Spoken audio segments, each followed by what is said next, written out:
Imagina entrar en un cuarto infantil olvidado por el tiempo. Las paredes, antes pintadas con tonos alegres, ahora lucen descascaradas, como piel marchita que se desprende en silencio. Sobre los estantes, una colección de muñecas descansa inmóvil. Algunas tienen vestidos sucios y encajes rotos, otras han perdido un ojo, y aún así, todas parecen mirar al mismo punto, a ti. Sus ojos de vidrio reflejan la tenue luz como si aguardaran un movimiento, un signo de debilidad. Hay algo perturbador en esa quietud, el murmullo invisible de presencias que no deberían estar ahí. Tal vez pienses que son simples juguetes, testigos inertes de una infancia ya perdida. Eso querría creer cualquiera, pero, ¿qué ocurriría si detrás de cada mirada fija se ocultara una historia de dolor? Un alma atrapada, incapaz de descansar. En ese instante, el cuarto deja de ser un espacio inocente y se convierte en un santuario, oscuro, un lugar donde las risas infantiles se congelaron en ecos de sufrimiento. Lo cotidiano se distorsiona, y la línea entre lo real y lo imposible se vuelve tan delgada como un hilo de porcelana a punto de quebrarse, porque a lo largo de la historia, en distintas culturas y rincones del mundo, las muñecas han sido mucho más que simples objetos de juego. Eran guardianas, acompañantes, símbolos de protección, y, en los relatos más inquietantes, recipientes de lo que ya no pertenece a este plano, un cuerpo hueco que contiene algo que nunca debió quedarse atrapado. No hablamos de leyendas, inventadas para asustar a los niños, sino de historias que insisten, que persisten en boca de quienes aseguran haber sido testigos, o peor aún, víctimas. Déjame plantearlo así: si alguna vez tuviste una muñeca, recordarás cómo su presencia llenaba el cuarto, como llegaba a parecer que estaba viva, o, por lo menos, demasiado consciente. ¿Y si esa sensación nunca fue producto de tu imaginación? ¿Y si lo que percibías era la mirada de alguien que aún buscaba salir? Alguien que había perdido la vida en circunstancias misteriosas, injustas, crueles. Lo perturbador no es solo que esas muñecas existan, sino lo que representan. Cada una encierra un relato, un nombre olvidado, un suspiro que nunca alcanzó a ser despedida. Niños que la muerte atrapó demasiado jóvenes, y que, de algún modo, fueron condenados a permanecer donde nadie debería, en los ojos de un muñeco. Hoy voy a contarte 5 de esas historias. 5 muñecas malditas que se convirtieron en prisiones de almas inocentes. No son cuentos para dormir, ni simples supersticiones de abuelas que buscan mantenerte bajo control. Estas son leyendas documentadas, testimonios reales que arrastran un mismo patrón, objetos comunes que se transforman en refugio de lo inexplicable. Y te advierto algo, la quinta muñeca no solo aterra por su historia. Muchos creen que pronunciar su existencia ya es abrir la puerta a su maldición. Escucha hasta el final. Si te atreves, pocos logran hacerlo sin mirar de reojo a su alrededor, sin sentir un escalofrío recorriendo la espalda. Si eres de esos valientes, te propongo algo: comenta "yo escucho" al final del video, solo si logras resistir cada relato. Esa será la marca de quienes enfrentaron el lado oscuro y sobrevivieron a la mirada de estas muñecas. Y ahora, apaga la luz, ponte cómodo y respira hondo, porque una vez que empieces, no habrá marcha atrás. Antes de entrar en las 5 historias que cambian la forma en que verás a una muñeca, es necesario detenerse un instante y mirar hacia atrás, porque estas figuras de porcelana, trapo, madera o plástico que conocemos hoy no surgieron de la nada. Las muñecas han acompañado a la humanidad desde tiempos remotos, y su evolución se ha visto moldeada tanto por la ternura de la infancia como por los miedos y creencias más profundos del ser humano. Allí radica la paradoja: lo que comenzó como un juguete inocente pronto se convirtió, en distintas culturas, en un objeto con un fuerte componente espiritual, a veces reverenciado y otras veces temido. Y cuando algo puede ser reverenciado o temido por igual, se convierte en un terreno fértil para el nacimiento de leyendas macabras. En México, el vínculo entre muñecas y espíritus se remonta a las antiguas culturas precolombinas. Los aztecas, por ejemplo, utilizaban pequeñas figuras antropomorfas de barro como parte de rituales dedicados a sus dioses. Algunas de esas figuras se entregaban a los niños no solo como juguetes, sino también como amuletos concebidos para protegerlos de fuerzas malignas o de enfermedades. Curiosamente, lo que debía proteger a los más pequeños también era visto como un puente hacia lo sobrenatural. En varios códices se menciona que esos objetos podían guardar parte de la energía vital de quien los poseía, casi como si fueran un pequeño duplicado espiritual. Con el sincretismo religioso tras la llegada de los españoles, estas prácticas se mezclaron con creencias católicas, generando una dualidad inquietante: muñecos bendecidos por sacerdotes que, con el paso de las décadas, también podían ser señalados como focos de maldad cuando ocurría lo inexplicable en una familia. En España, durante la Edad Media y el Renacimiento, las muñecas no eran solo juguetes, sino símbolos de estatus. Las niñas de familias adineradas recibían muñecas artesanales de porcelana, vestidas con trajes elaborados que imitaban las modas de la época. Sin embargo, había una tradición oscura, poco mencionada. En ciertos pueblos, cuando moría una niña a muy corta edad, se encargaba a los artesanos que fabricaran una muñeca con sus mismas ropas e incluso su mismo peinado. La muñeca se colocaba en el altar familiar como sustituto de la pequeña perdida. La intención era preservar su recuerdo, pero lo que muchos testimonios recopilados en la literatura popular revelan es que esas muñecas pronto adquirían una extraña presencia. Madres que aseguraban haber escuchado pasos pequeños por la noche. Familias que juraban que la muñeca cambiaba de lugar o que su expresión se tornaba cada vez más parecida a la de la niña fallecida. Así, un objeto de duelo se transformaba en un recordatorio vivo de lo irrecuperable. ¿Era consuelo o era condena? Mientras tanto, en Japón, la tradición de las muñecas ha tenido un peso casi sagrado. Allí encontramos ejemplos como las ningi, muñecas que no solo divertían, sino que formaban parte de rituales religiosos y de protección. Una de las más conocidas es la leyenda de la muñeca Okiku, a la que, según los testimonios del siglo XX, le crecía el cabello, como si estuviera viva. La historia detalla que esta muñeca pertenecía a una niña fallecida, y que, después de su muerte, la familia comenzó a notar ese crecimiento inexplicable. Científicos que examinaron la muñeca años después confirmaron que, efectivamente, el cabello era humano, pero lo perturbador no era el origen del material, sino la clara asociación que la narrativa popular estableció entre el fenómeno y el alma de la niña atrapada en su juguete más querido. Japón nos muestra con crudeza cómo las muñecas dejaron de ser simples juguetes para convertirse en receptáculos, en casas temporales para espíritus incapaces de marcharse. No son las únicas culturas que han tejido este tapiz. En África, las muñecas rituales a menudo se asocian con la fertilidad, y se les atribuye un espíritu protector que debe cuidarse con respeto. En Haití y otras regiones del Caribe, la imagen de la muñeca se vincula con el vudú, donde estos objetos confeccionados a mano sirven de vínculo entre mundos, herramientas para sanar, castigar o invocar presencias invisibles. Así, en distintos rincones del planeta, lo que a primera vista se presentaba como simple entretenimiento adquiría un significado inquietantemente profundo. Lo fascinante es el contraste. En todas partes del mundo, las muñecas son obsequios de amor, símbolos de inocencia y compañía infantil. Pero bajo esa misma fachada, en esas mismas manos pequeñas que las abrazan, se abre la puerta a interpretaciones mucho más oscuras, un cuerpo vacío listo para ser ocupado por algo más. ¿Cómo explicar que un objeto mudo y rígido pueda llegar a proyectar emociones, intenciones, incluso maldad?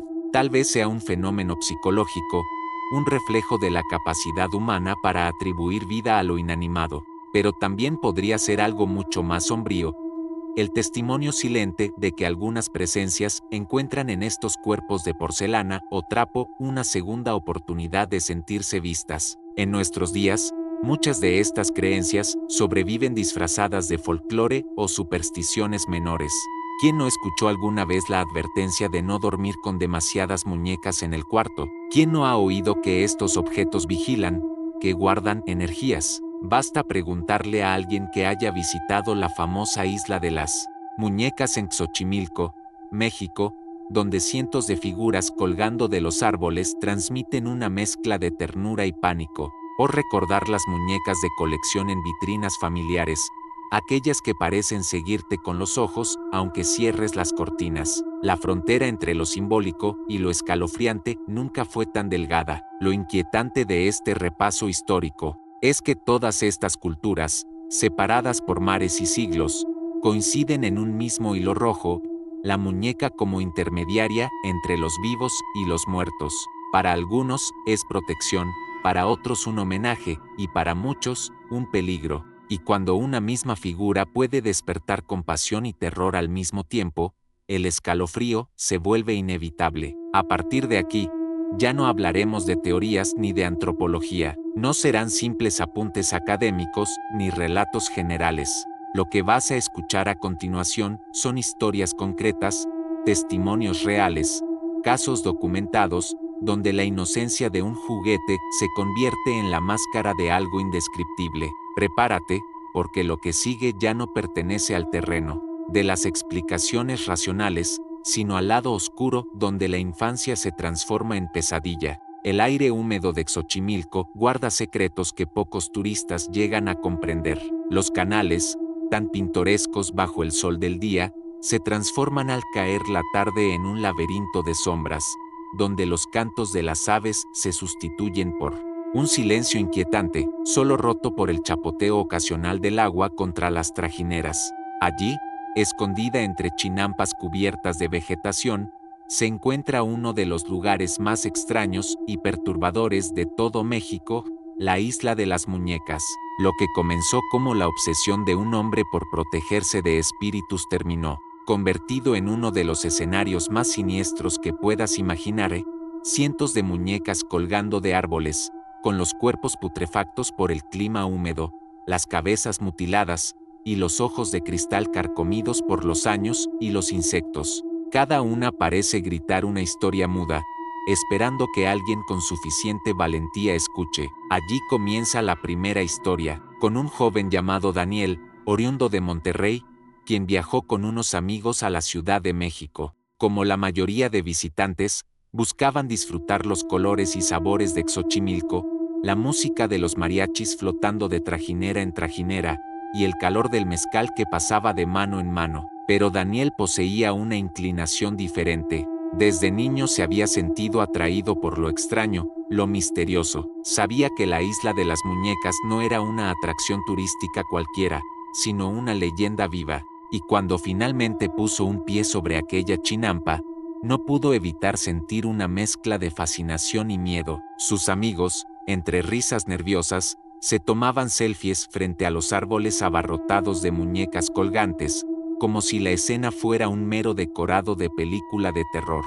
Daniel, en cambio, se quedó rezagado, casi hipnotizado por una figura peculiar que sobresalía entre todas, una muñeca bastante más limpia que las demás, con un vestido azul claro prácticamente intacto, como si hubiese sido colocada ahí. Hacía poco, sus ojos de vidrio, a diferencia de los otros que se encontraban opacos y descoloridos, parecían relucir con un brillo húmedo, y en esos ojos Daniel creyó ver no solo el reflejo del agua, sino un fulgor de tristeza, como si la muñeca llorara en silencio. Se acercó sin pensarlo demasiado. El guía que los acompañaba carraspeó para llamar su atención y advirtió: no toquen nada, aquí las muñecas están para descansar, para que no molesten a los vivos. Pero Daniel, inconscientemente, estiró la mano y la tomó. El plástico estaba frío, casi helado, y un escalofrío le recorrió la nuca. Sus amigos lo animaban entre carcajadas. Mira, ya te llevaste a tu novia embrujada. Pero Daniel, incómodo, la escondió en su mochila. No lo dijo en ese momento, pero sintió en lo más profundo que algo lo observaba a través de aquel objeto. El resto de la visita fue confuso. Daniel no lograba concentrarse en las bromas, ni en los tragos, ni en la música de fondo. Su mirada volvía una y otra vez a su mochila cerrada, como si de pronto se hubiera convertido en un secreto latente que lo acompañaba a todos lados. Esa noche, Al regresar al hotel, esperó a estar solo en la habitación para abrirla de nuevo. La muñeca estaba ahí, intacta. Su mirada fija lo oprimió con más fuerza ahora, en la soledad.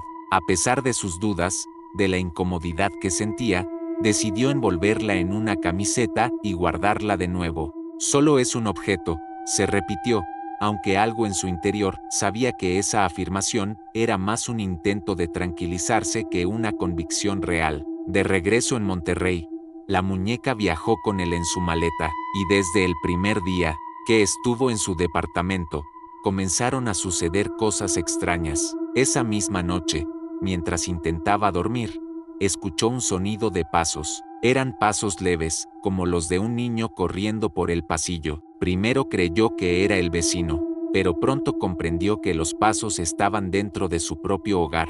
Se levantó, encendió las luces, y no encontró nada, excepto la muñeca. La había dejado en la sala, sobre una repisa, pero ahora no estaba ahí. La encontró en su habitación, sentada en la silla frente a la cama. La lógica le dictaba que debía haberla movido él mismo, quizás de manera inconsciente. Tal vez el cansancio y el alcohol del viaje lo habían confundido. Sin embargo, la posición de la muñeca era demasiado precisa, sentada muy recta, con el vestido acomodado como si alguien hubiese tenido el cuidado de colocarla así.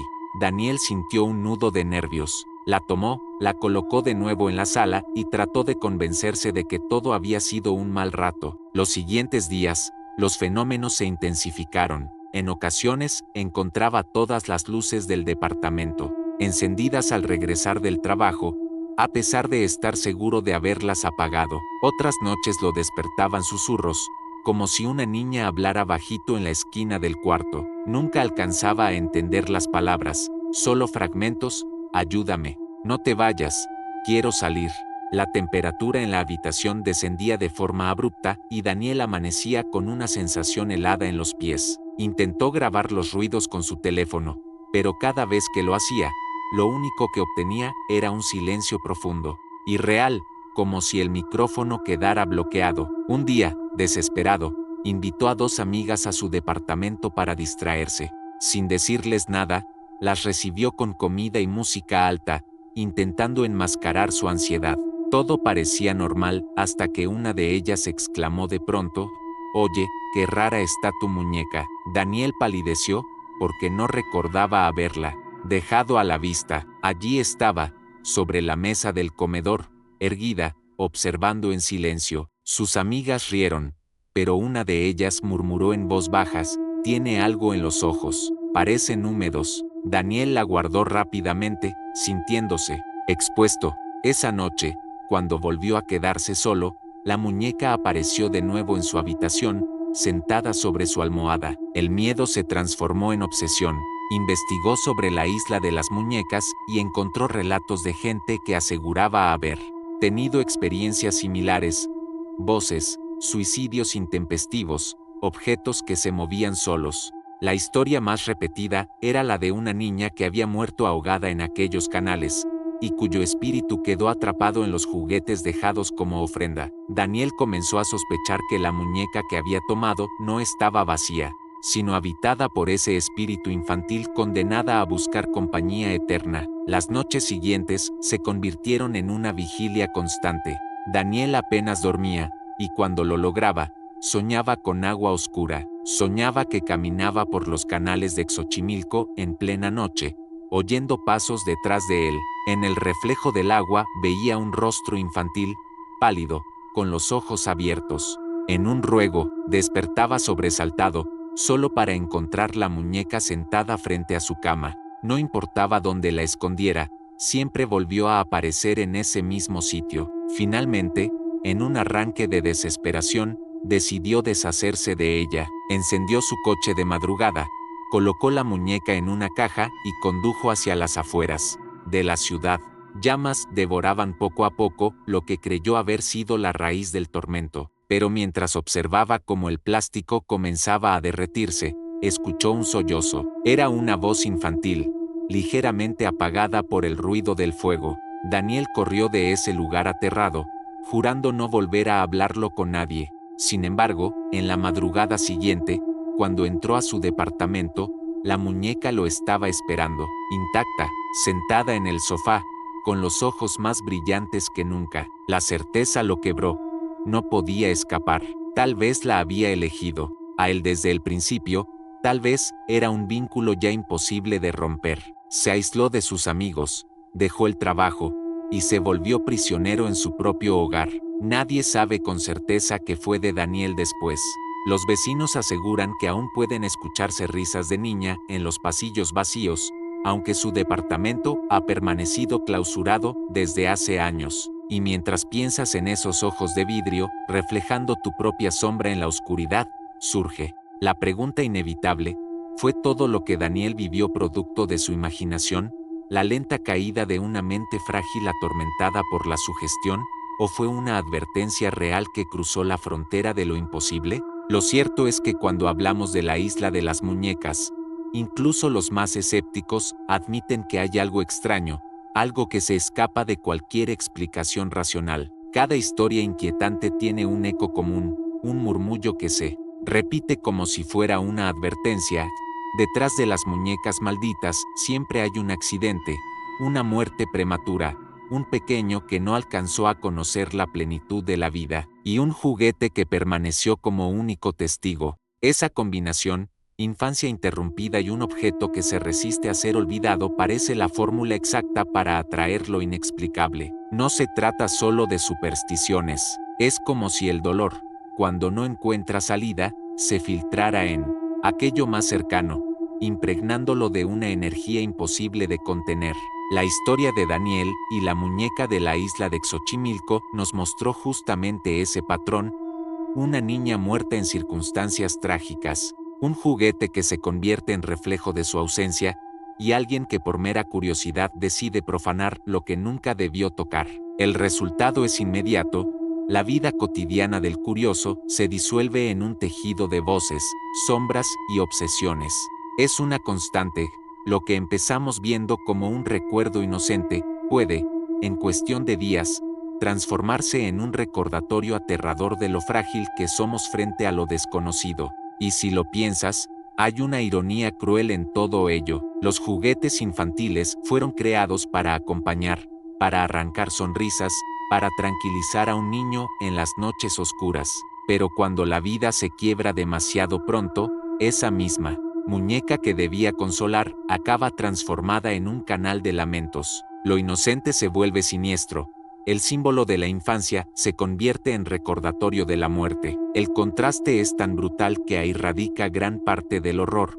No estamos hablando de objetos naturalmente macabros, sino de los que todos asociamos con ternura. Tal vez por eso nos golpean con tanta fuerza. Cada cultura, cada generación ha cargado sus propios cuentos donde esta relación entre lo infantil y lo espectral se repite incansablemente, como si la tragedia buscara el disfraz de la inocencia para hacerse eterna. Y lo cierto es que, aunque los testimonios varíen en tiempo y lugar, el resultado siempre es el mismo: alguien escucha lo que no debería, ve lo imposible, y termina con la certeza de que la muñeca ya no es solo un objeto, sino un huésped.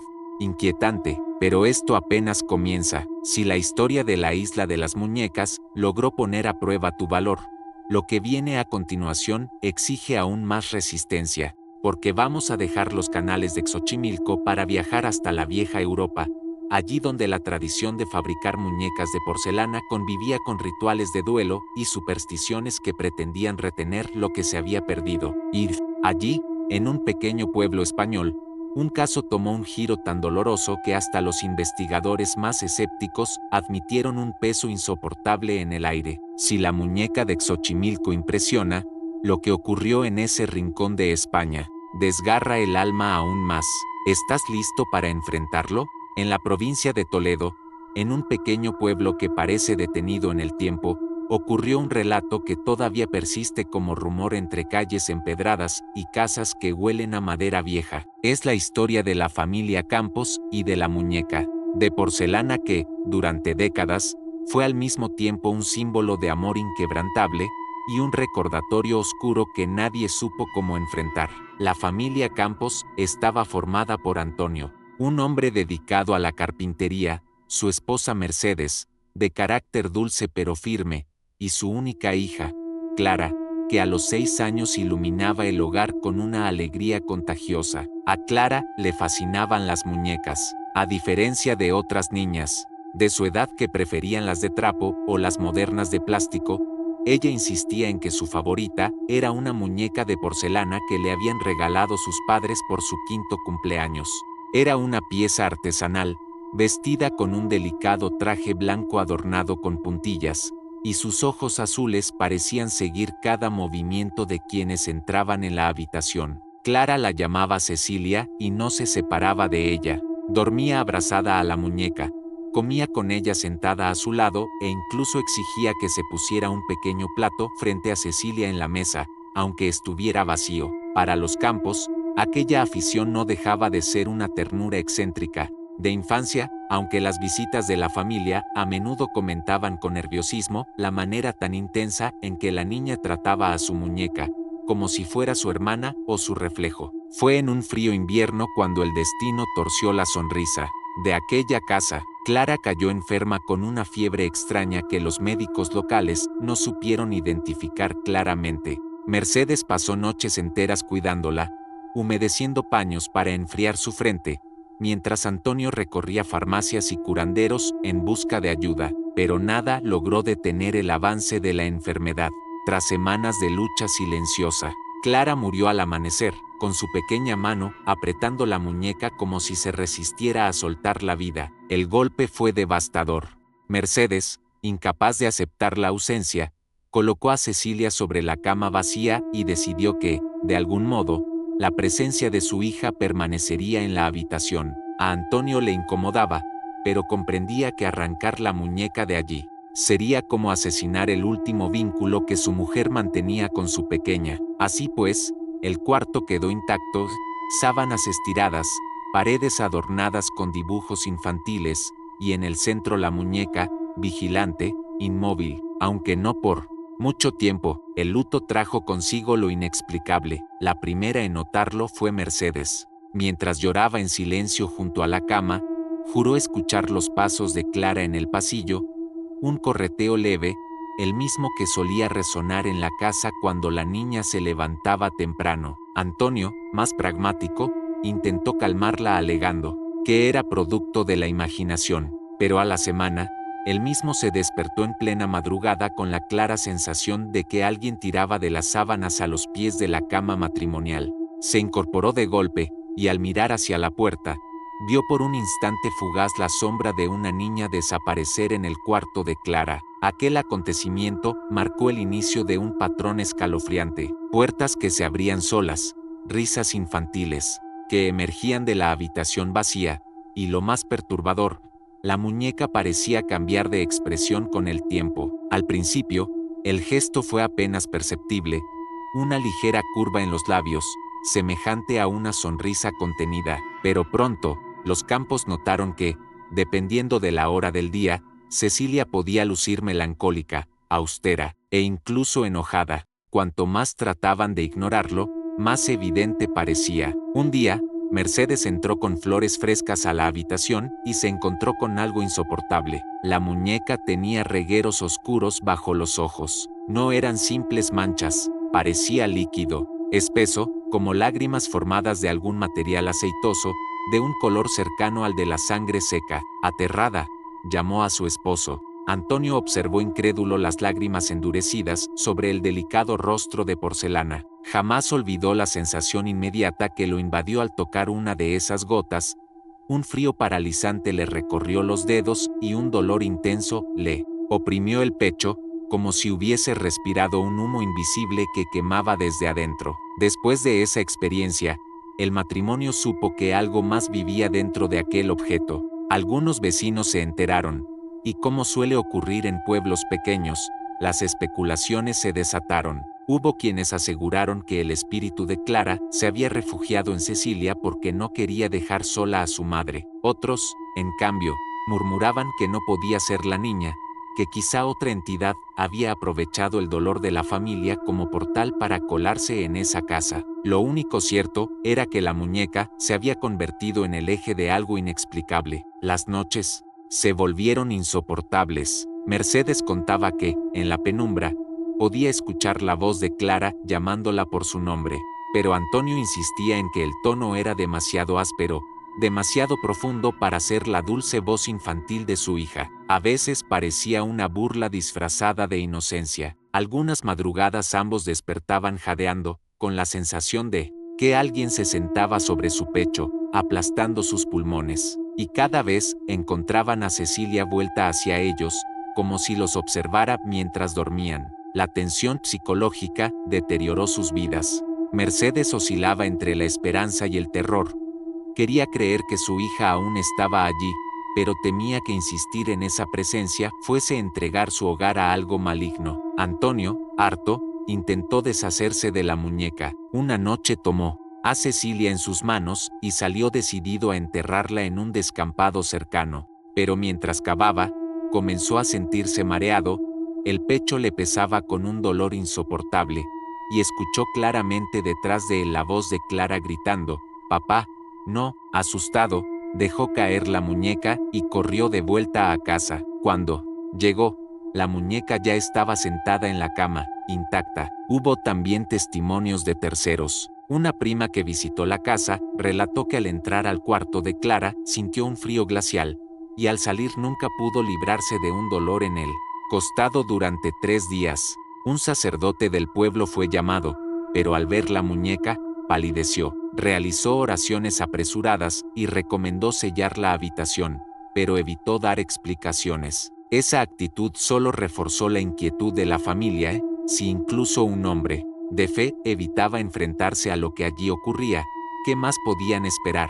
Con los años, los Campos envejecieron, pero jamás se atrevieron a expulsar a Cecilia. El cuarto permaneció cerrado, convertido en un mausoleo. Quienes pasaban frente a la casa solían decir que la ventana del cuarto mostraba, en ciertas noches, la silueta de una niña moviéndose detrás de las cortinas. Otros aseguraban haber escuchado llantos que se mezclaban con el ladrido lejano de los perros. Nadie entraba sin sentir que pisaba terreno prohibido. Después de la muerte de Mercedes, el cuarto fue abierto de nuevo.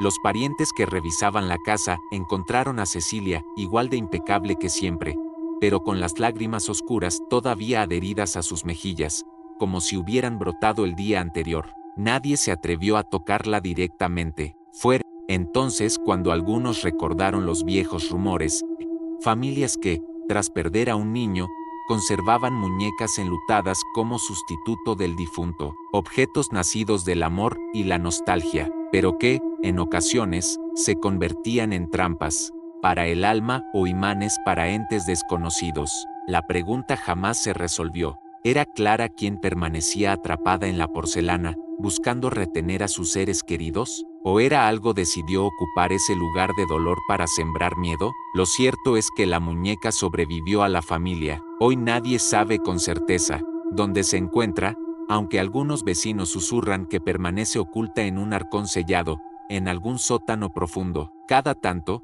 alguien afirma haber sentido su peso extraño al intentar mover aquel baúl, y otros hablan de escuchar golpes desde adentro, como los pasos de una niña impaciente por salir. Esta historia abre un dilema perturbador, porque si se tratara solo de Clara intentando volver, el miedo se vería suavizado por la ternura.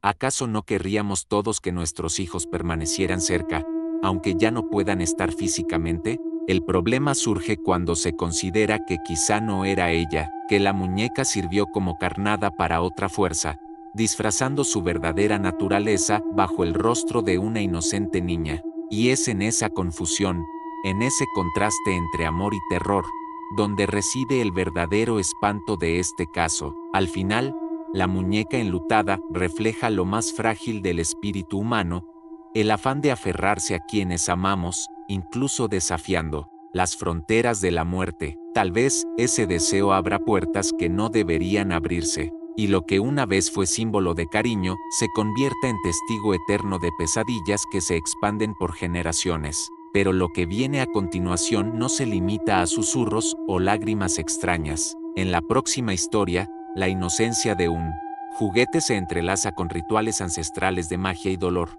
en un lugar del mundo donde las muñecas nunca fueron simples objetos para jugar, sino herramientas poderosas para comunicarse con lo invisible. Y allí, el precio a pagar por acercarse demasiado es mucho más alto. Cada vez que una historia como la de la muñeca de porcelana circula en la voz de vecinos y familiares, surgen dos bandos claros, quienes creen firmemente que algo sobrenatural se apoderó de aquel objeto, y quienes sostienen que solo estamos frente al reflejo del dolor humano. En medio de esos dos mundos contradictorios, florecen las dudas, porque incluso los más escépticos admiten, aunque sea en privado, que hay episodios que no logran explicar. El primer grupo lo integran los grandes escépticos, psicólogos, médicos y racionalistas que analizan cada detalle en busca de respuestas terrenales. Una psicóloga especializada en procesos de duelo, por ejemplo, plantea que lo que vivieron los Campos era el mecanismo psíquico de Mercedes para prolongar la presencia de su hija fallecida. La mente, devastada por el dolor, puede proyectar voces, sombras e incluso llegar a transformar percepciones sensoriales. Para ella, las lágrimas oscuras en el rostro de la muñeca no eran más que humedad mezclada con polvo y hollín, interpretadas como algo fuera de lo común por ojos predispuestos a ver señales. En otras palabras, donde la emoción domina, la razón se distorsiona. Sin embargo, frente a esa visión fría y metodológica, aparecen los testimonios de sacerdotes, religiosos y creyentes que alertan sobre un peligro distinto. Un sacerdote local, entrevistado años después, declaró: cuando los padres se aferran a un objeto cargado de tanto dolor, invitan a lo desconocido. No son los ángeles quienes responden a ese llamado, sino fuerzas que desean alimentarse del sufrimiento humano. Así, los fenómenos en casa de los Campos habrían sido más que ilusiones, habrían sido la manipulación de una presencia oscura, utilizando la inocencia de la figura de Clara para atravesar el umbral hacia este mundo. Este choque de interpretaciones, psicología contra demonología, duelo contra posesión, convierte a casos como este en un terreno donde nadie descansa tranquilo. Los académicos más serios afirman que todo tiene explicación si se estudia desde la mente humana, pero al mismo tiempo tropiezan con la unanimidad de los testigos, que aseguran haber visto lo mismo en distintos momentos. Y cuando varias personas, de contextos distintos, describen las mismas lágrimas negras, el mismo dolor en el pecho al tocar la muñeca, es aún válido atribuirlo únicamente a la sugestión. El contraste se vuelve fascinante y perturbador, porque no se trata solo de los más crédulos contando historias, sino de seres humanos enfrentados ante lo incierto. Para los escépticos, las muñecas poseen un halo extraño que nos incomoda por la simple razón del valle inquietante, esa sensación de ver un objeto demasiado parecido a lo humano sin serlo del todo. Pero para los creyentes, esa incomodidad es el sello claro de que un espíritu, bueno o malo, está reclamando atención. Dos visiones que parecen irreconciliables, pero que convergen en el mismo punto: la incomodidad profunda, el escalofrío que recorre la nuca, porque es ahí donde radica la paradoja. Aunque intentes reírte de estos relatos, aunque busques mil explicaciones científicas, en el fondo algo persiste. Cuando escuchas pasos de niño en una casa vacía, cuando una muñeca parece cambiar de lugar sola, cuando ves lágrimas oscuras brotar de porcelana, tu racionalidad se siente pequeña, y tu instinto te grita que hay algo más. Incluso los que se niegan a aceptar lo paranormal prefieren no quedarse solos en un cuarto repleto de muñecas, porque el cosquilleo en la piel habla en un idioma que la ciencia todavía no traduce. Esa frontera ambigua entre lo racional y lo sobrenatural es lo que mantiene vivas las leyendas. Mientras los escépticos buscan explicaciones, los creyentes advierten, y el espectador, tú, permanece atrapado en medio, incapaz de decidir, pero demasiado intrigado como para apartarse. Esa tensión es lo que hace que nadie pueda dejar la historia sin llegar al final. Y a propósito de finales, deberías saber algo. Hemos recorrido apenas 2 relatos, y lo que viene es mucho más oscuro. Aún quedan 3 muñecas, con historias que van desde rituales cargados de misterio hasta tragedias recientes que no se pueden desmentir. Y la última de ellas, la quinta, podría estar más cerca de lo que imaginas,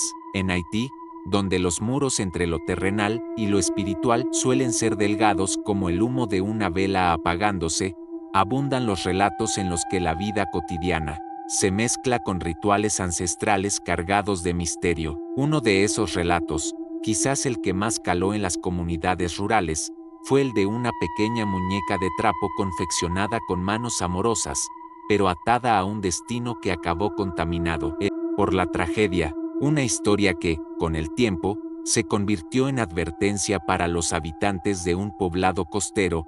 Cuando se juega con el dolor, el consuelo puede transformarse en condena. La protagonista inicial de esta historia fue una mujer llamada Marie Louise, reconocida en su villa por ser una hábil santera, alguien que conocía los cantos y las hierbas para calmar fiebres, espantar malas energías y proteger a las familias en momentos de crisis. Una de sus especialidades era la confección de tibonang, pequeñas representaciones en forma de muñeca que, según la tradición, podían resguardar el bon esprit, una suerte de chispa espiritual que protege a cada ser humano. Eran figuras, de tela o rafia, rellenas con semillas, huesecillos de animales y pequeños objetos personales de la persona para la cual eran hechas. Un día, la tragedia alcanzó a un niño del pueblo, llamado Jaques. Tenía apenas 7 años y era hijo de un humilde pescador. Jaques, curioso y vivaz, vagaba a menudo por la orilla, recolectando conchas y cantando canciones que inventaba sobre la marcha. Pero el destino lo sorprendió de golpe, al intentar seguir a su padre una madrugada.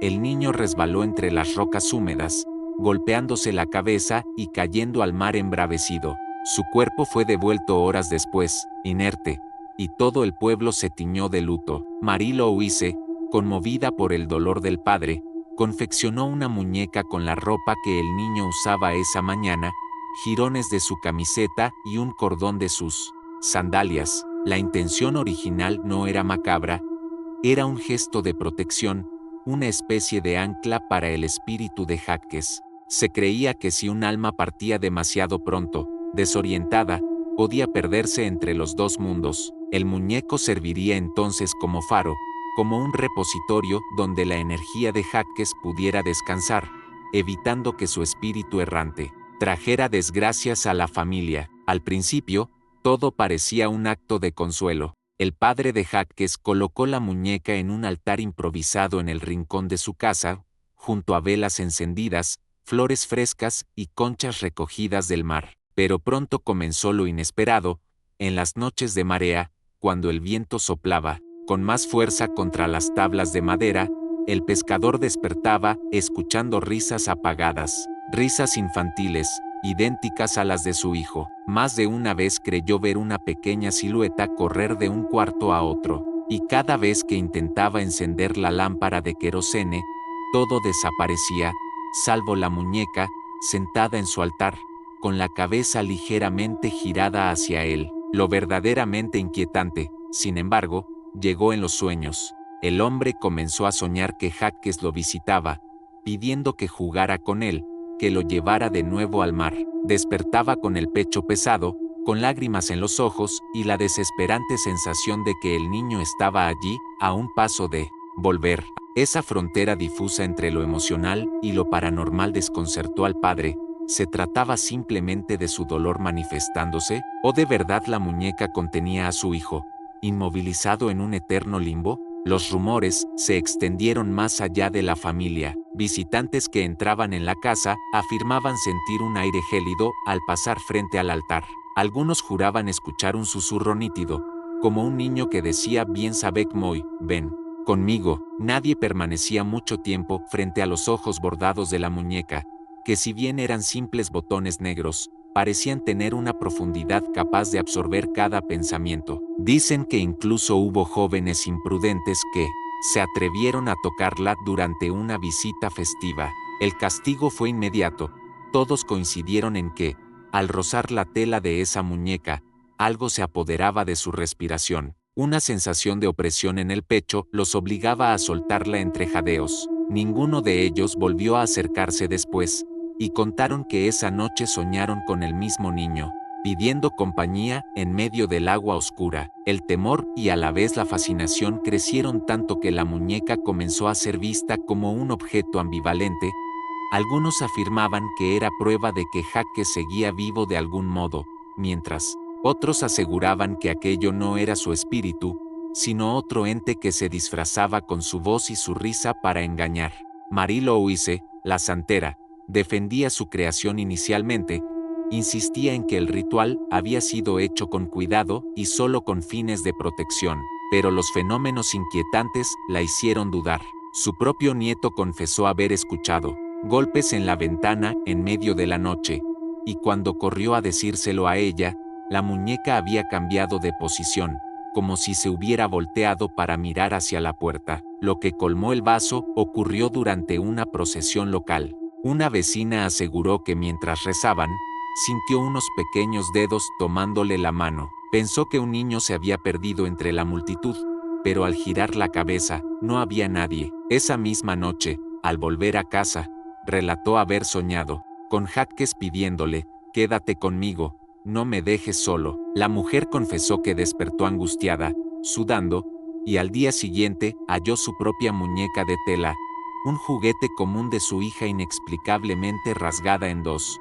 Como advertencia, las cosas llegaron a un punto insostenible cuando el padre, exhausto de tanto sobresalto, decidió buscar una solución. Algunos decían que debía conservar la muñeca como símbolo de la memoria, otros que debía enterrarla junto al mar, y algunos ancianos más radicales aconsejaron quemarla, romper así cualquier lazo que mantuviera al alma atrapada. Fue finalmente esta última opción la que eligió, con el corazón destrozado, creyendo que liberar a su hijo era el acto más misericordioso. La comunidad se reunió al atardecer en un terreno abierto cerca de la playa. El muñeco fue colocado en el centro de una fogata creciente, y mientras las llamas se alzaban, muchos afirmaron escuchar un llanto que heló la sangre. Algunos lo compararon con el llanto lejano de un niño perdido en el bosque, otros aseguraron que fue como el crujir del mar golpeando arrecifes. Marie Louise, presente, repitió oraciones apresuradas, tratando de calmar lo que todos habían percibido. Al terminar la hoguera, la muñeca no era más que cenizas y un olor fuerte, metálico, que impregnó el aire. Muchos creyeron que con eso todo terminaría, que el alma de Jáquez, finalmente, podría descansar. Pero lo que ocurrió después dejó al pueblo entero marcado para siempre. Esa misma noche, casi todas las personas que habían presenciado la quema tuvieron sueños inquietantemente similares. Estaban parados sobre la orilla del mar, bajo una luna oculta tras nubes, y un niño, mojado, los llamaba con voz suplicante: «Ven conmigo, estoy solo aquí». Algunos despertaron sobresaltados, otros llorando, y en todos quedó la certeza compartida de que aquel espíritu, lejos de liberarse, había encontrado un modo más amplio de difundirse. Con el tiempo, los sueños persistieron, no cada noche, pero sí en momentos específicos, ligados a mareas altas o lluvias intensas. Era como si el espíritu de Jáquez se manifestara a través del subconsciente colectivo del pueblo. Incluso forasteros que escuchaban la historia y se atrevían a visitar el terreno donde la muñeca fue quemada, confesaban ver en sus pesadillas la imagen de ese niño tendiéndoles la mano desde el mar. La memoria de Jáquez, o de lo que lo reemplazaba, se convirtió en un recordatorio de que jugar con la frontera entre los vivos y los muertos trae consecuencias. Lo que comenzó como un rito de protección terminó en una condena compartida, la de soñar con un niño atrapado en un infinito llamado. Algunos rezaban aún por él, convencidos de que era de verdad su alma que imploraba compañía y calor. Otros prefirieron convencerse de que ya no era Jáquez, sino otra cosa, un eco disfrazado que había usado su inocencia para multiplicar el miedo en cada corazón receptivo. Hoy, el relato sigue corriendo por Haití, como advertencia para quienes piensan que las muñecas rituales son meros souvenirs turísticos. Para los pobladores, se trata de objetos cargados de simbolismo y de peligro. No subestimes una muñeca hecha con dolor, dicen, porque nunca sabrás quién decide habitarla. Y así, cuando la brisa sopla fuerte desde la costa y parece traer un susurro en el aire, muchos cierran las ventanas con prisa, temiendo escuchar otra vez esa voz infantil que dice, bien sabec moi. Y mientras piensas en esto, recuerda, aún quedan 2 muñecas más por conocer. Y si esta historia te perturbó con su mezcla de ternura y condena, lo que viene a continuación nos devuelve a un escenario aún más cercano, porque no se trata ya de rituales ni creencias extranjeras, sino de historias locales, de muñecas, que podrías haber visto colgadas en pueblos de Latinoamérica, y de presencias que se sienten demasiado próximas al calor de nuestra propia casa. En América Latina, entretejida en la riqueza de nuestro folclore, hay una corriente subterránea, de historias sobre muñecas que parecen no ser simples juguetes, sino guardianas, testigos y, en ocasiones, huéspedes de lo inexplicable. Se trata de relatos cortos, transmitidos de boca en boca, que van construyendo una atmósfera de incomodidad constante. Cada historia es un retazo de miedo cultural, y al unirlos se dibuja un tapiz en el que lo cotidiano se transforma en inquietud latente. Comencemos por Perú, donde desde hace décadas circula un rumor que pareciera sacado de una pesadilla: muñecas confeccionadas con cabello humano. Supuestamente, en una zona de Cusco se descubrió que un artesano clandestino fabricaba muñecas artesanales utilizando mechones que obtenía de cementerios olvidados. Los niños que recibían estos juguetes decían que sus cabellos crecían como si estuvieran vivos. Madres horrorizadas aseguraban que al peinarlas, sentían como los hilos de cabello parecían tensarse entre sus dedos como si alguien más estuviera tirando desde el otro lado. Algunos llegaron a afirmar que, mientras dormían, sentían mechones enredarse en sus gargantas, sofocando el aire. Este rumor terminó por convertir esos objetos en ofrendas indeseadas. Nadie quería conservarlos, y los pocos que circulan hoy en mercadillos antiguos son vistos como reliquias malditas que guardan voces de ultratumba. En Guatemala, otro relato persiste con fuerza, el de las muñecas que mueven los ojos por sí mismas, los llamados ojos vigilantes. Muchas de estas historias nacen en pueblos rurales donde las muñecas son obsequios comunes en primeras comuniones. Una familia relató que la muñeca de porcelana de su hija más pequeña abrió y cerró los ojos varias veces, aunque estaba firmemente rota en el mecanismo que solía hacerlo. Durante varias noches, la madre juraba que los globos oculares parecían seguir sus movimientos por el cuarto. Lo más aterrador ocurrió cuando, durante una tormenta, la muñeca perdió ambos ojos en una caída accidental. A la mañana siguiente, la encontraron en su cama con nuevos ojos, negros y vidriosos, idénticos a los de un animal cazando en la oscuridad. Nadie supo explicar de dónde habían salido, y la familia prefirió abandonar la casa por completo. México también posee sus propias variantes, y entre ellas quizá la más enigmática es la tradición de las muñecas confesores. En algunos pueblos, sobre todo en el centro del país, se hablaba de figuras de trapo o cerámica que los niños utilizaban como confidentes para contar sus pecados o travesuras antes de dormir. El problema comenzó cuando algunos murmuraban que esas muñecas no solo escuchaban, sino que repetían lo que sabían en sueños o murmuraban secretos vergonzosos frente a los padres. Una historia popular de Hidalgo cuenta que una niña confesó a su muñeca haber robado dulces de una tienda. A la mañana siguiente, su madre encontró la muñeca sentada en la sala, y en su falda habían aparecido pequeñas envolturas de caramelos. La familia nunca volvió a dormir tranquila, convencida de que la muñeca no solo escuchaba, sino que juzgaba con pruebas materiales. En Bolivia existe una leyenda muy peculiar llamada la muñeca de la mina. Los mineros, antes de marchar a las galerías, debían dejar muñecas confeccionadas con lana y papel en un altar improvisado dentro de las cavernas. Estas servían como reemplazos simbólicos. El que entregaba su muñeca esperaba evitar que la muerte lo reclamara.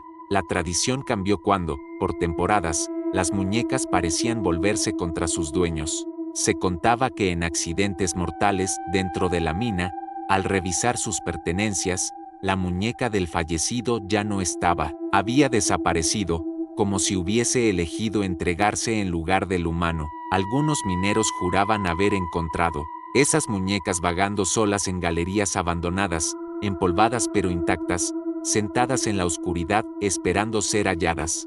En Colombia, entre historias de velorios y novenas, surgió un rumor extraño sobre muñecas que ríen solas. Una familia en Antioquia aseguró que después del entierro de un niño pequeño, la muñeca favorita del difunto comenzó a emitir pequeñas carcajadas en mitad de la noche. Al principio pensaron que era un juguete con mecanismo sonoro dañado, pero al abrirlo solo encontraron trapo y relleno. Juran que cada vez que uno de ellos caía enfermo o vivía un accidente cercano, la muñeca reía con mayor frecuencia, como si anticipara la desgracia. Con el tiempo, decidieron enterrarla en el jardín, y la hierba que creció sobre ese punto nunca volvió a marchitarse, como un recordatorio vivo de lo inexplicable. Y no podíamos dejar fuera a Chile, donde en Valparaíso se cuenta la leyenda de la muñeca de las escaleras. En una vieja casona del puerto, donde varias familias convivían, los niños afirmaban ver una muñeca sentada de manera constante en el último peldaño de una escalera muy angosta.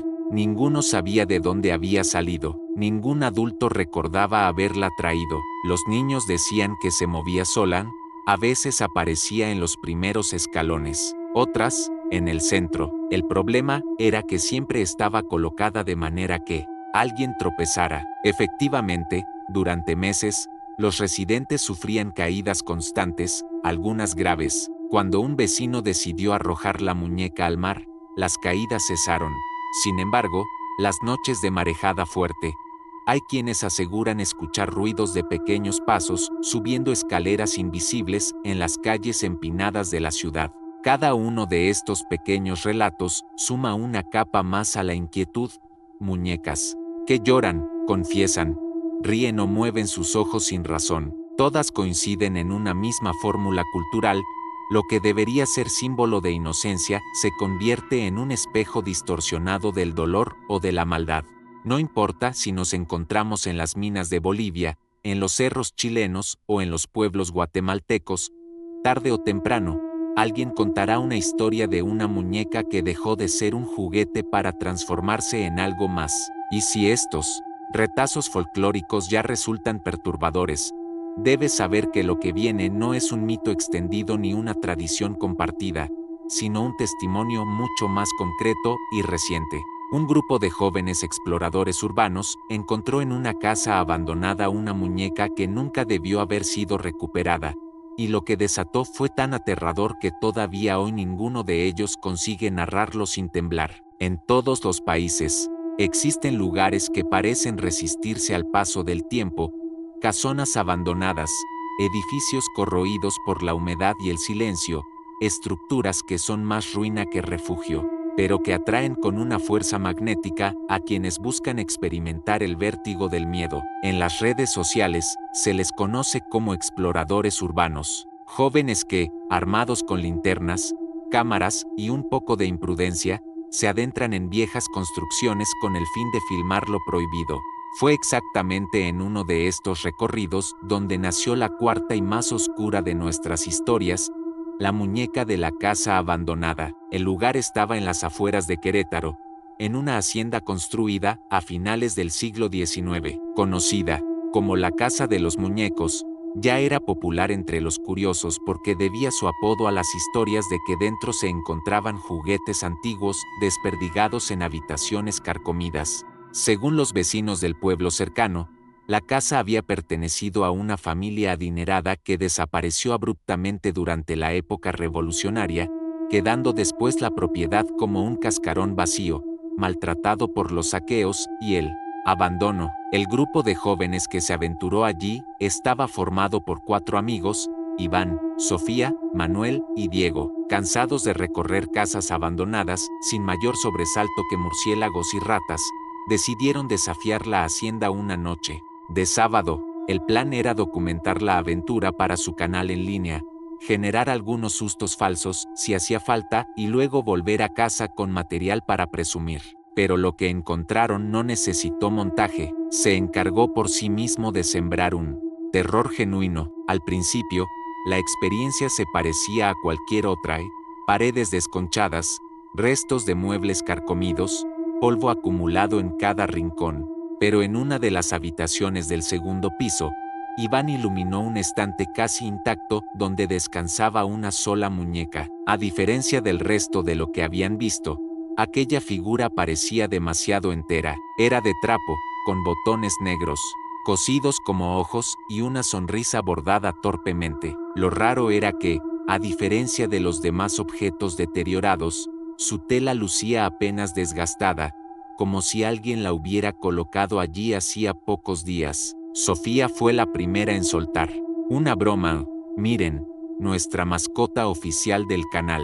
Pero aunque reía, no pudo disimular la incomodidad que sintió al sostenerla. Declaró entre carcajadas nerviosas que la muñeca pesaba más de lo que parecía. Iván insistió en llevarla consigo, convencido de que añadiría dramatismo a la filmación. Manuel y Diego no protestaron, aunque jurarían después que en cuanto salieron de la habitación, escucharon lo que se parecía demasiado a un sollozo apagado, como el llanto de un niño pequeño. El recorrido continuó entre risas nerviosas, pero nada más ocurrió esa noche. Sin embargo, al revisar el material en casa de Iván, descubrieron algo escalofriante. En un par de tomas, mientras la linterna enfocaba pasillos vacíos, se escuchaban claramente risas infantiles que ningún miembro del grupo recordaba haber hecho. Sofía lo tomó como una sincronización accidental, pero lo alarmante era que las risas se repetían aún en fragmentos donde nadie hablaba. Los días siguientes les confirmaron que aquello no era coincidencia. Manuel fue el primero en experimentarlo.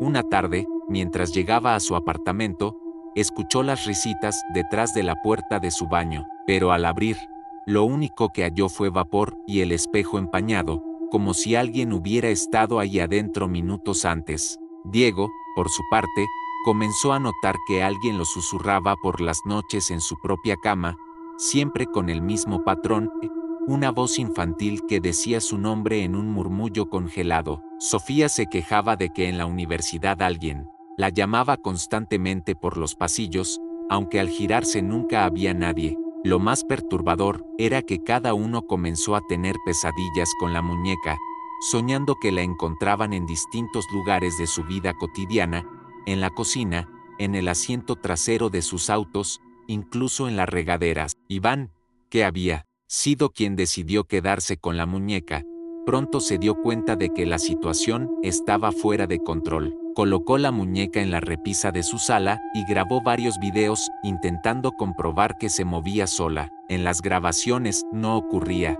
nada extraño, pero en la vida real su experiencia fue distinta. Despertaba y la encontraba en su habitación, acostada junto a él en la cama. La tiraba a la basura, y horas después regresaba a su casa para descubrirla sentada en el sillón principal. Las bromas ya no fluían entre los amigos. Todos empezaron a sufrir desgracias menores que, aunque podrían pasar por accidentes, se volvieron demasiado frecuentes para parecer casualidad. Sofía se fracturó el tobillo al tropezar con un escalón en buen estado que de pronto cedió bajo su pie. Manuel chocó su motocicleta tras decir que escuchó una risa justo en el casco antes de perder el control. Diego sufrió un corte profundo al romper un vaso que, según él, se le resbaló solo de las manos. Y en cada uno de esos lugares, de manera escalofriante, algún testigo decía haber visto a una muñeca de trapo en el suelo, inmóvil. Las discusiones se intensificaron. Sofía quería devolver la muñeca al caserón abandonado, Manuel exigía quemarla, Diego proponía enterrarla con oraciones, pero Iván, obsesionado ya con el fenómeno, se negaba a soltarla. Aseguraba que lo que ocurría era prueba de que habían encontrado algo realmente fuerte y que debían documentarlo por completo. La obsesión lo llevó al aislamiento, pasaba horas encerrado, hablando solo frente a la muñeca como si le pidiera respuestas. Un día, los tres restantes se reunieron sin él y decidieron actuar. Forzaron la entrada del departamento de Iván y buscaron la muñeca para destruirla. Lo que hallaron fue una escena que tardaron años en describir. El lugar estaba desordenado, con símbolos dibujados en papeles esparcidos, supuestamente para comunicarse con los niños como luego confesaría Iván entre lágrimas. La muñeca estaba sentada en medio de un círculo de velas, y él juraba que había comenzado a reírse. Sofía, aterrada, la agarró y la arrojó al fuego de las velas. El olor fue nauseabundo, pero la tela apenas se chamuscó antes de que las llamas se apagasen de forma antinatural.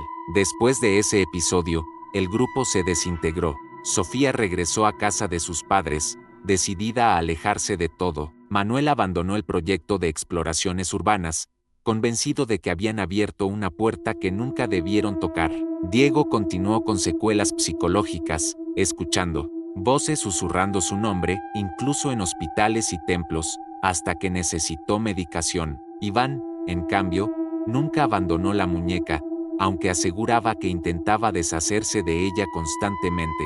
La arrojó en contenedores de basura, la dejó en la carretera, y hasta la llevó consigo en un viaje a otra ciudad para abandonarla allí, pero siempre regresaba. A veces, la encontraba en la sala, otras, ya lo estaba esperando en su cama. La última grabación que Iván compartió en línea, antes de desaparecer del radar, es breve e inquietante. En ella confiesa con un temblor en la voz: no puedo librarme de ella. Ya no es solo la muñeca, son los niños. Hay más niños.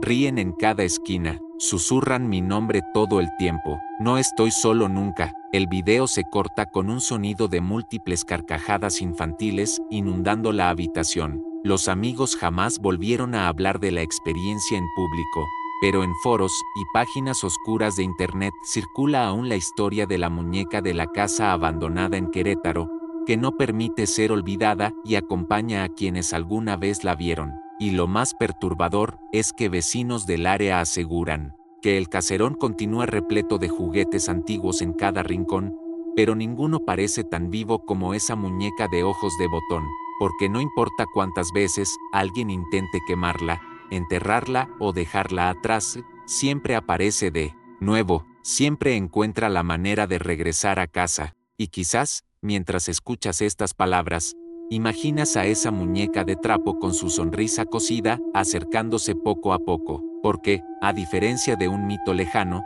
esta historia aún continúa en movimiento. Hasta ahora, hemos recorrido un camino de muñecas malditas que nos llevaron desde parajes turísticos, cargados de leyendas, hasta rincones familiares, convertidos en mausoleos, pasando por rituales de santería que desbordaron sus límites, y por casas abandonadas donde el olvido convive con la risa espectral de lo imposible. Todas estas historias tienen un hilo en común que ya no puedes pasar por alto.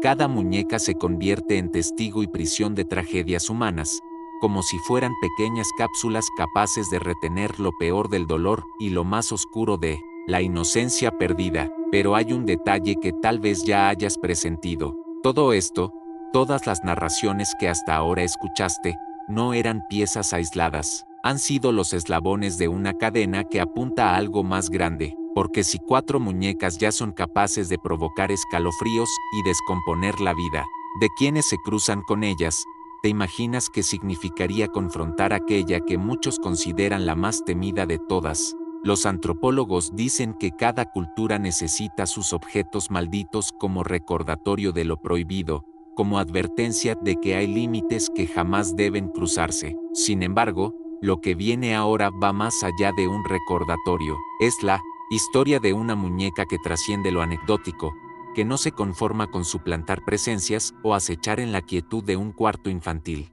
Lo próximo tiene un peso distinto, un relato que amenaza no solo al que lo vive, sino también al que lo escucha. Y sí, eso significa que tú, en este instante, estás entrando en su influjo. Sé sincero contigo mismo, ¿ya has tenido sospechas de que alguien te observa cuando apagas la luz? ¿Has sentido alguna vez, aunque sea por un segundo, que en tu propia casa un objeto miraba demasiado fijamente? Ese instinto, esa desconfianza visceral, es exactamente lo que se activa cuando la quinta muñeca entra en escena. No hablamos de risas lejanas ni de susurros interpretables. Lo que ocurrió con esta última dejó una marca palpable en quienes permanecieron cerca de ella, una sensación que aún décadas después no desaparece.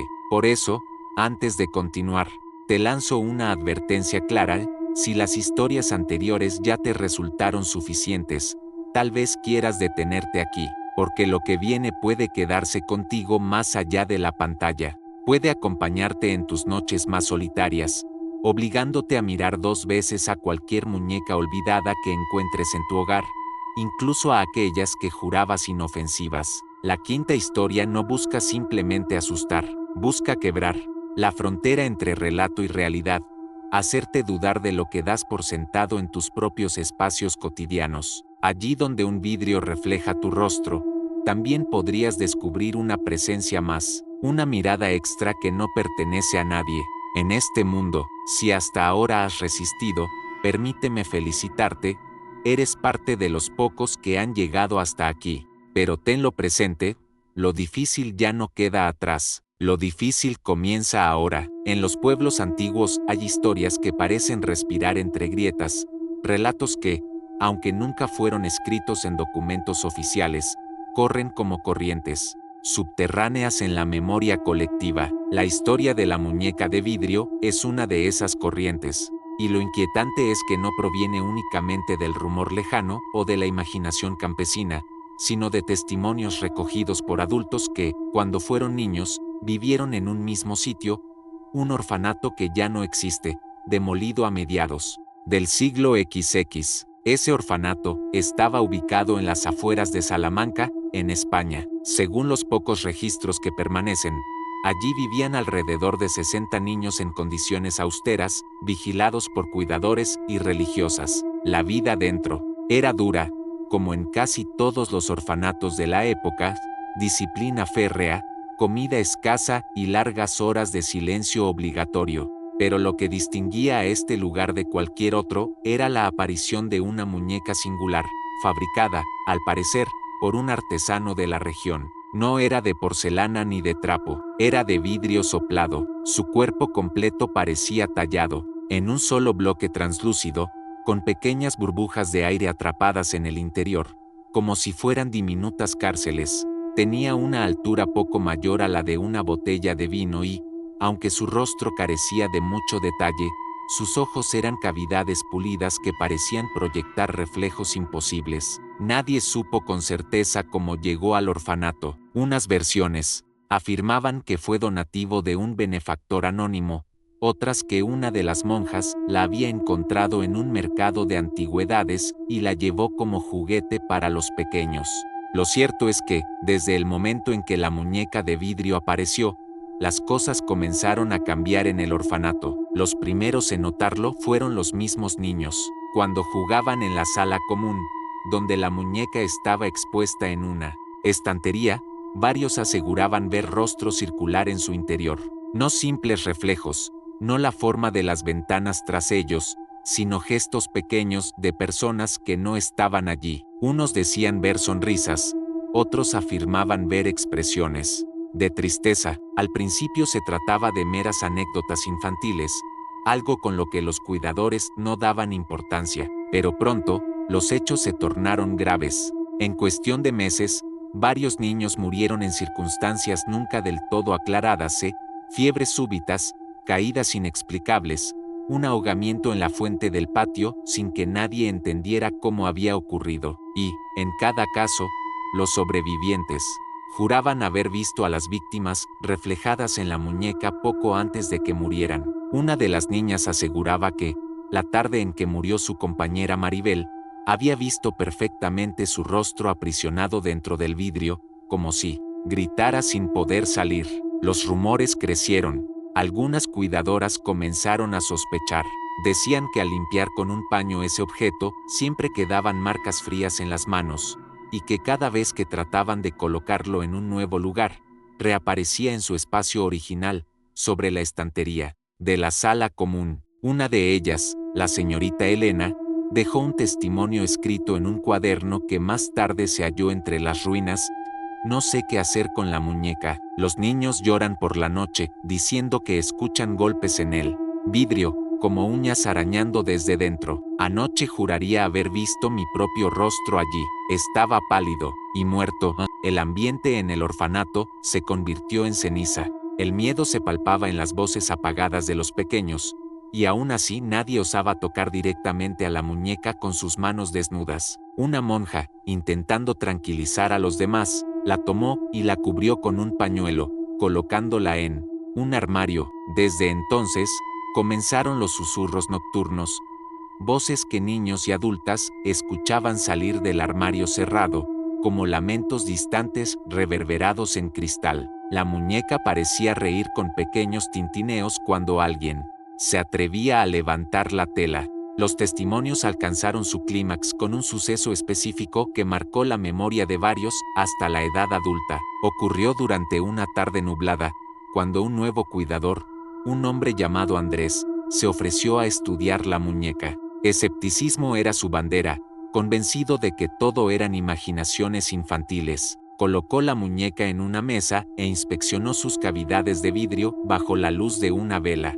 Y fue entonces cuando, según narraría después bajo sudor frío, vio en su interior el rostro de su hijo de apenas 3 años, vivo y lejos de allí. Juró que su pequeño lo miraba desde el cristal, llorando, como si ya hubiera muerto. Ese hombre nunca recuperó la calma. Semanas después, abandonó el trabajo, convencido de que la muñeca no solo atrapaba almas muertas, sino que anticipaba a los vivos, anunciando su fallecimiento. Y en efecto, tragedias posteriores parecieron confirmar ese temor. El rostro de un niño reflejado en la muñeca era casi una sentencia: tarde o temprano, ese mismo niño caería enfermo o sufriría un accidente. Lo macabro era que los reflejos no siempre correspondían a habitantes del orfanato. Una de las monjas confesó haber visto a su propia madre dentro del vidrio, cuando aún vivía en el pueblo vecino. Meses después, la mujer murió repentinamente de un infarto.